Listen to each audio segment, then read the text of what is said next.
Hello, everyone, and welcome back. I'm Kathy Liska with the Center for Coaching Certification and with Coach 123. Super excited about the topic today. I think it's one of great interest for everyone. So, first things first, I'm going to invite our guest. You'll be super happy to hear from her. Jill, please introduce yourself. Oh, I am so excited to be here. Thank you for that. I am Jill Walters coming to you from the great state of Ohio. And it is always a pleasure to get to spend a little bit of quality time with Kathy. I have been working with the government for a little over 30 years. And actually, I had a really strong desire to further my education. So I went back and got my master's degree, and I'm actually a PhD student now. My passion, though, is helping people.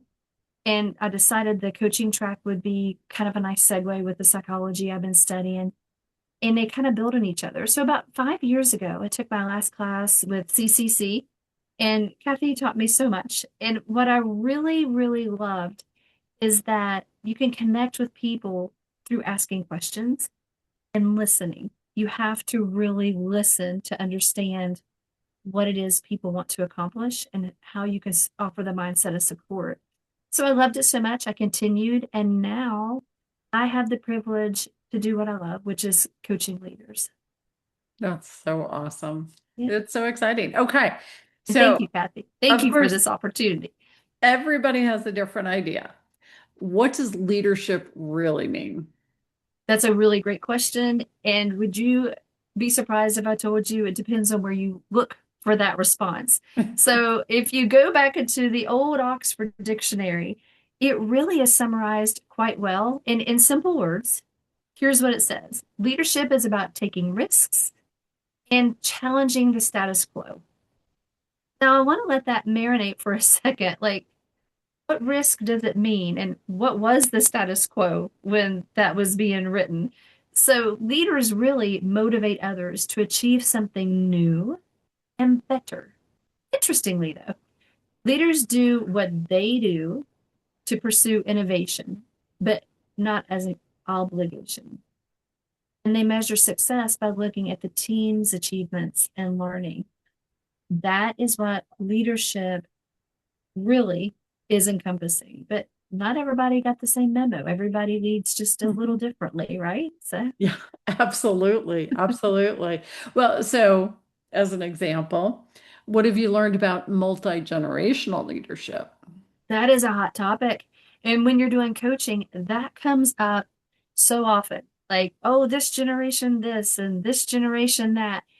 When you're talking to a leader, you really have to kind of remind them that the way you were led impacts the way you lead. So sometimes before you can even start that leadership conversation, you have to kind of unpack what they're going through. And that will also lead to the conversations of how can you implement that with your workforce, with your team? What would you like to see change? What happens if you don't? Those kind of questions. Now, the leader really, it's important for them to remember it's about the team. It's not always about them. However, you can't have a solid team without a solid leader. So, where do you stand with this generational tendencies to marinate yourself and your leadership style with the generation that you're kind of associated with? And I found this really great article. It was out of Barna Research Institute, and they surveyed 356 CEOs. And it was in 2025. Now it does take some time to get that information, pull it, analyze it. You get it, the whole 9 yards. It was based out of the United States.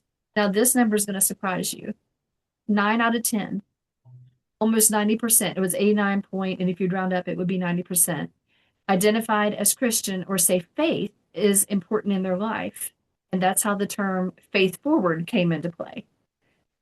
Out of that 89% of faith forward people, there were percentages in different generations. And the three that I kind of like pulled out of the research were the boomers. Now, if you look in different links, Google, wherever you go to find your information, AI source, Mhm. you may get different years that say this generation was born these years. So what I did is I took the research from the years they were born that they used in this data. So the boomers were classed from 1946 to 1964, and they viewed excellence and religious faith as the top two values that in influenced their leadership styles, and that was 51 to 48% respectively. It's pretty high. That's Yeah. over half of what they're looking for what they found valuable. Ironically, Gen X, which was classed as 1965 to 83, they looked at leadership excellence, and that was only 38%. Now remember, the boomers had a 51% for their top. This one kind of slotted down to 38. And then 36% was vision. They wanted to know what was the vision that was the most valuable asset as a leader. Gen Z was 1999 to 2015, and they valued creativity at a 42% mark. And a tie for the second was progress and excellence, which both landed at 31%. The whole article was showing the similarities and the differences in the leadership styles. And Hmm. what really jumped out is when you're talking about leadership coaching, you have to remove the generational stereotype and look at the people within that generation and who are you identifying to fill your seat when you get the opportunity to move to the next position. Because a lot of people may not want you to go if you don't have somebody prepared to backfill what Yeah. you're leaving. Yeah. Yeah, which totally makes sense. So say more your thoughts on the psychology behind coaching leaders. Ah, my two favorite topics. Thank you for that question. So when you're talking about psychology, there's a big debate whether it's really a science, is it not? I say, does it matter? Because the reality is psychology is based on the mind, and your mind is kind of like the gatekeeper for what you do. And I think we've talked about previously positive affirmations, speaking things is eventually going to be how it takes place. So research, again, I dug into some research here naturally, but they indicated in this article I found that coaching leadership has a direct and not just direct and indirect positive impact on employees' change oriented behavior. And I had to stop and say, well, what's change oriented behavior? What exactly how's that being defined? Hmm. And it just means you can talk about change, you can talk about making the change, but have you changed the behaviors for it to be sustained? So, Hmm. with that change oriented behavior, that can really take place and transpire through fostering work environments that promote autonomy, meaningfulness, and knowledge. And guess what else? Sharing that information among employees, which we opened up with what defines a leader, and it goes right back to the grassroots. You want your success to be measured by looking at the team's achievements. But if you're constantly telling them what to do from a psychological perspective, the coaching mindset should be what happens if you let go? What happens if you don't come in tomorrow? And it makes people kind of stop and think about, really, am I battling the sense of control? Or is it the fear of failure? Or is it the fear of success? And that takes you down the psychological path. The coaching path would be, how do you feel about that? What would you like to change? What do you see if? How can you change if?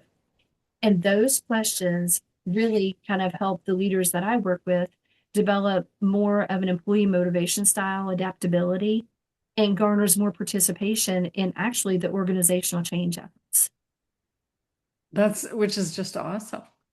So Yeah. leaders build their success on knowing answers. A lot do. What if they don't know the answers?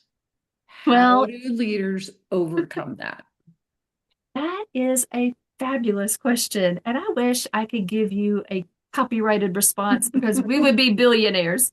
The reality is, if you don't know the answer, where do you go for the answer? Mhm. So maybe you don't know, or maybe you genuinely thought you knew, but it was wrong. Where do you stand in that type of environment? So overcoming not knowing the answer is obviously a question that we talk about a lot in coaching. What happens if?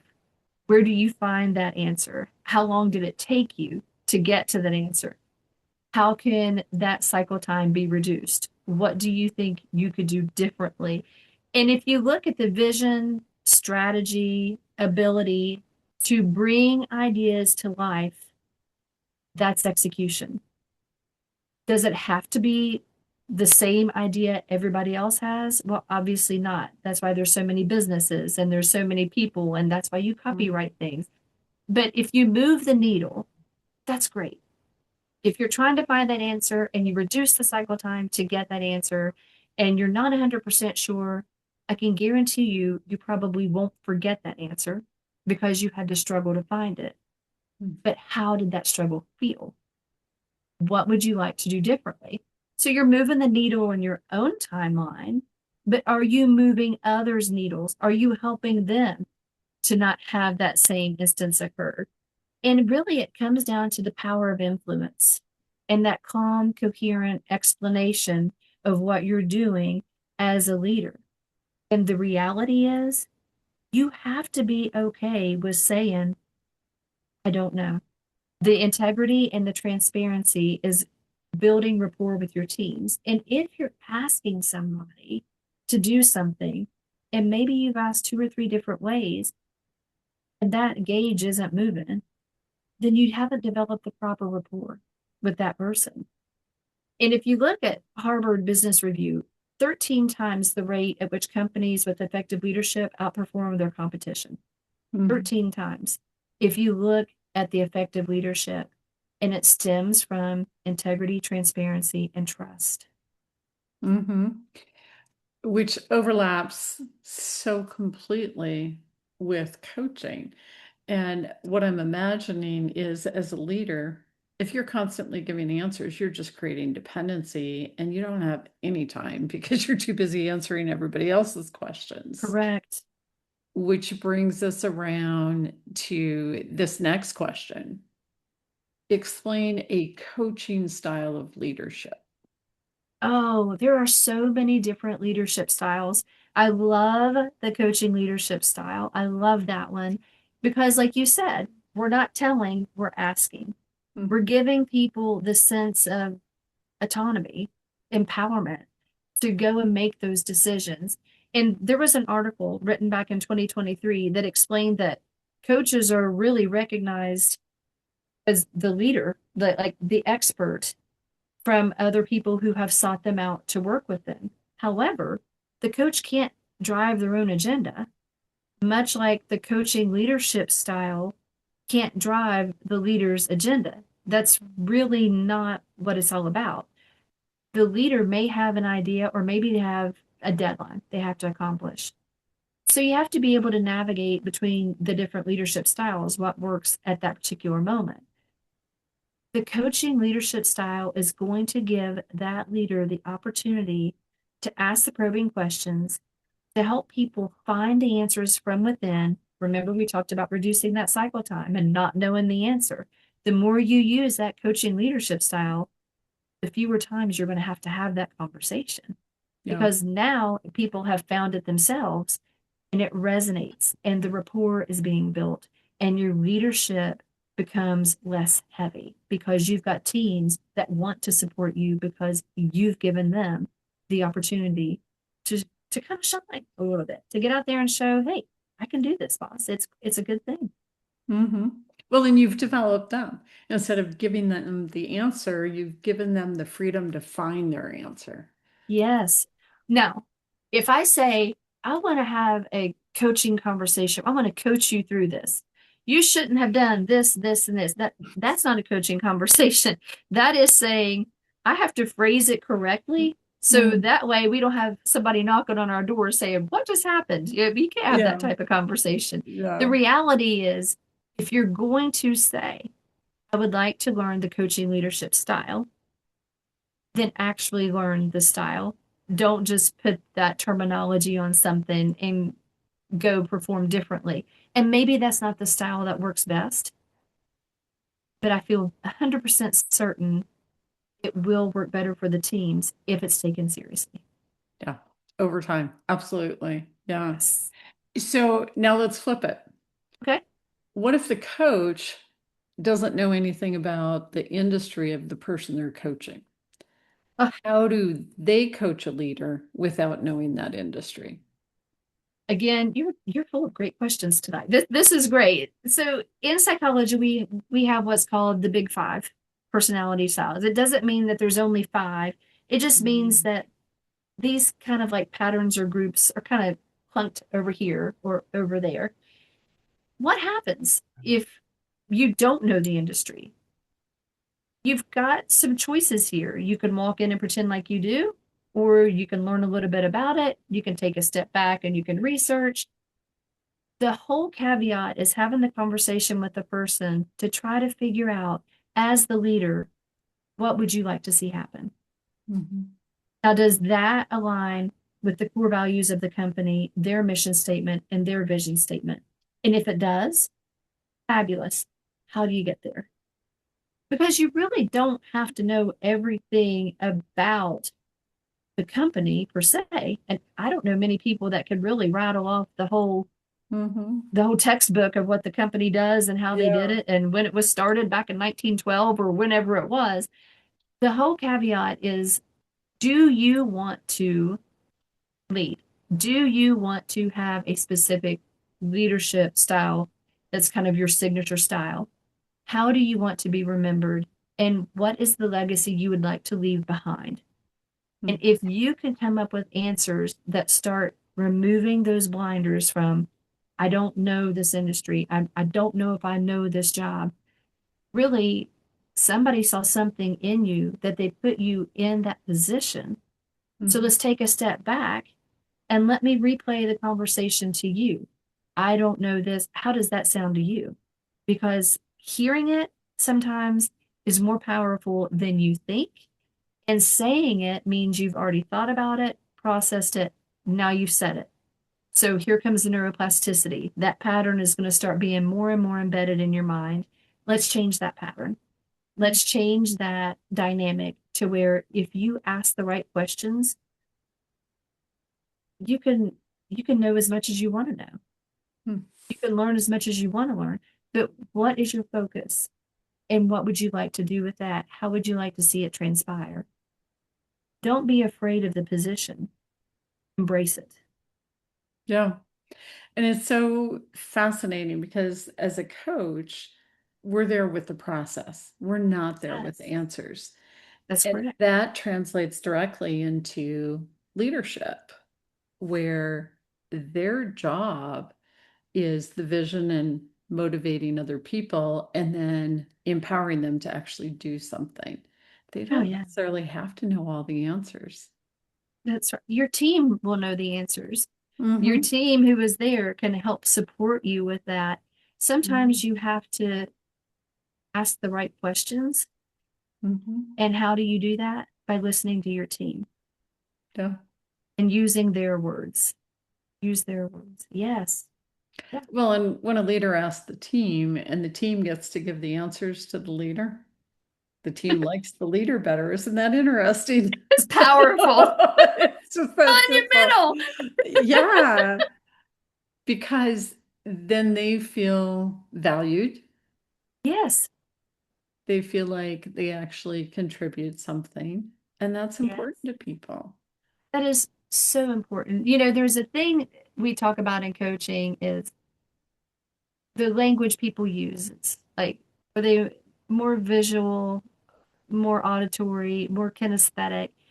And listening to the words people use and identifying just a couple of things about that person and replaying it back to them. Hey, Kathy, I remember last week you had on this really beautiful blue shirt. I love that. You looked so good in blue. You might say, well, thank you. I don't even remember the blue shirt. But I remember that about you. Now, in a workplace environment, you may or may not be able to compliment somebody's clothing, especially if maybe a restaurant per se, everybody's in black uniforms as servers. So maybe that's not the appropriate conversation. You look so good in black. Well, so did the other 90 servers that were here. But the question might be, I noticed something about you. Would you like to know what it is? Uh-huh. And yes, that's a closed-ended question, but now you've piqued my interest. Well, yes, of course. You were always 5 minutes early. And I appreciate that. That is a strong leadership skill because maybe nobody's ever acknowledged that before. Or maybe it's something that you find in yourself is very valuable as a leader. And by saying that, now you've kind of set the standard that, like, I appreciate that you respect my time. Because the most important thing for a leader, to be honest, a lot of people say, well, it's their employees or it's their budget, or actually, the most important thing is their time.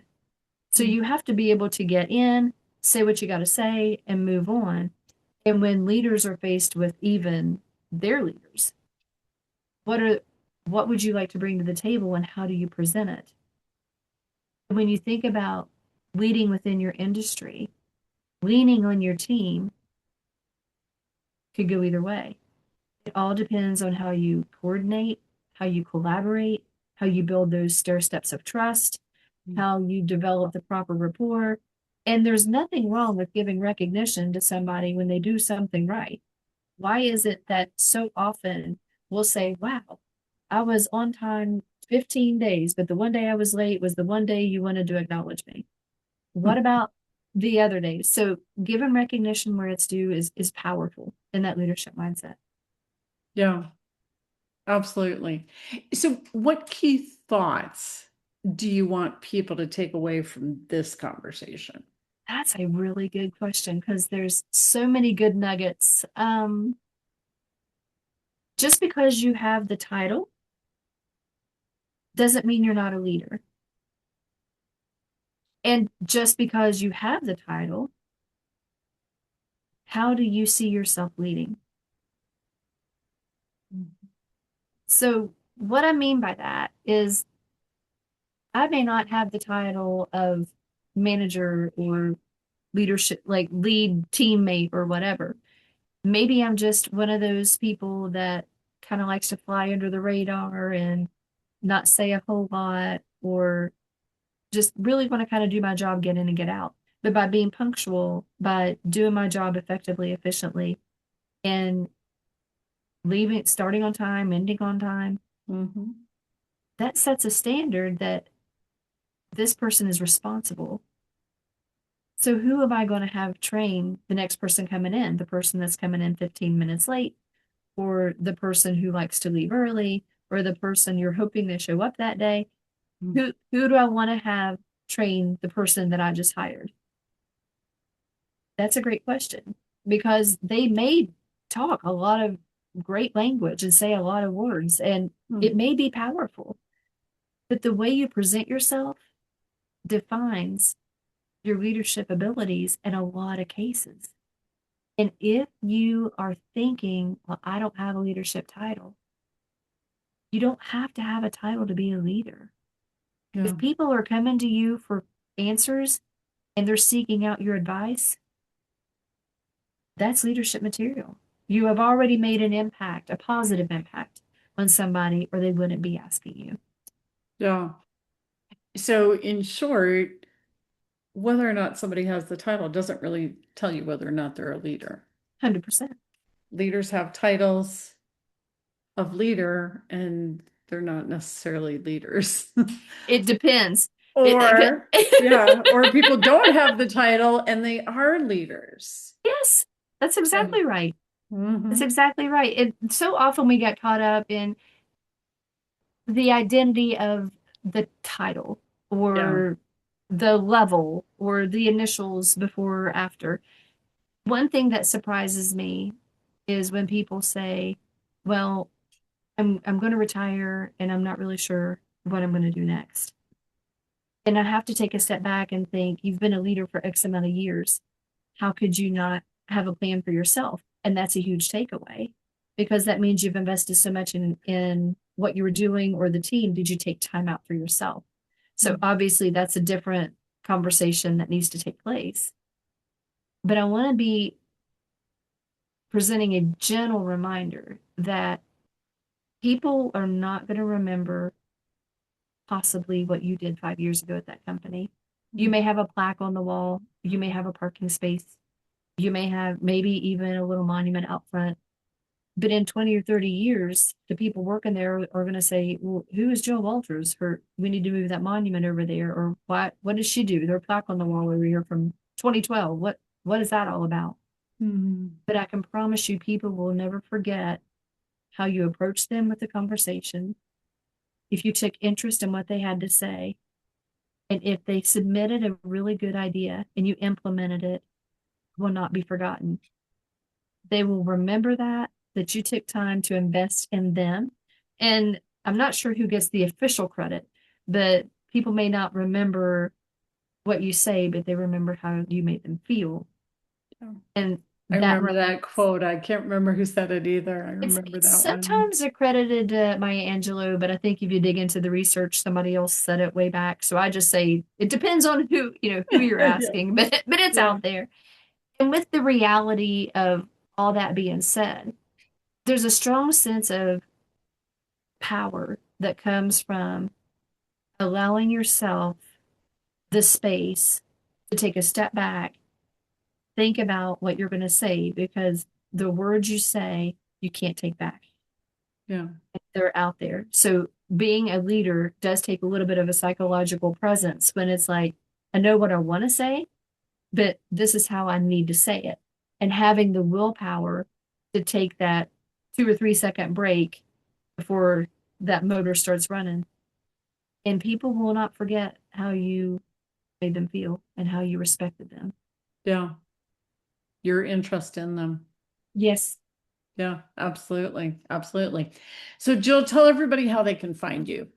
Oh, well, obviously through Kathy Liska, that's one option. But the second is I have an email address. It's a Christian Coach 7. It would be the number 7 at outlook.com. Send me an email. Be happy to have a conversation, have a chat, whatever. You can go to my website, which is Jill Walters Coaching and Consulting. And I have a Calendly site there. So you can click on the calendar and be happy. Your first consultation's free. Want to make sure we're a good match because sometimes I may not be able to provide what the person's looking for. It might be outside of my familiarity, or it might be something that somebody else might be able to address better, or Mhm. maybe the time differences may not work. So let's just have a conversation, see if it can mesh. And if not, I can assure you that Kathy can point one of us in the right direction. There you go. And I'm guessing you have a profile on LinkedIn. I do indeed. I do indeed. There's It's a Jill lot of Jill Walters. Walters on LinkedIn. So, how do they find you? I did not know that. I guess I've never researched myself on LinkedIn. My mine Well, says we lead. know Ohio. I'm in Ohio, and it's Lead Six Sigma Black Belt certified, and mine says PhD student. There you go. So, yeah, I'm working. I start my dissertation this fall for Yay. industrial organizational psychology. Very, very important to me that our companies are effective and efficient. That's awesome. That's awesome. Thank you. Thank you so much for sharing the insights, the different thoughts. Yeah, Fun conversation. Good stuff. Good stuff. So appreciate that. I appreciate you taking your time to just let me have a minute because I know your schedule is crazy busy. Sometimes it looks like a checkerboard trying to get on your calendar. So just having a minute to just sit Oh, down and have a nice chat, it's good. And yeah, it does the mind good to be around positivity, and it does the soul good to just have a little bit of reprieve. there you go. There you go. So you know how to find Jill, and please do come visit us as well. We're at www.coach-123.com and at www.coachcert.com. So one's for providing coaches and one's for training people to be coaches. So, yeah. Good stuff. Highly recommend. You want to share that Thank one more time where you're located? Yeah, there you go. So thank you, everybody. Make it a great one and take care. Thank you, Kathy. Have a great night. You too.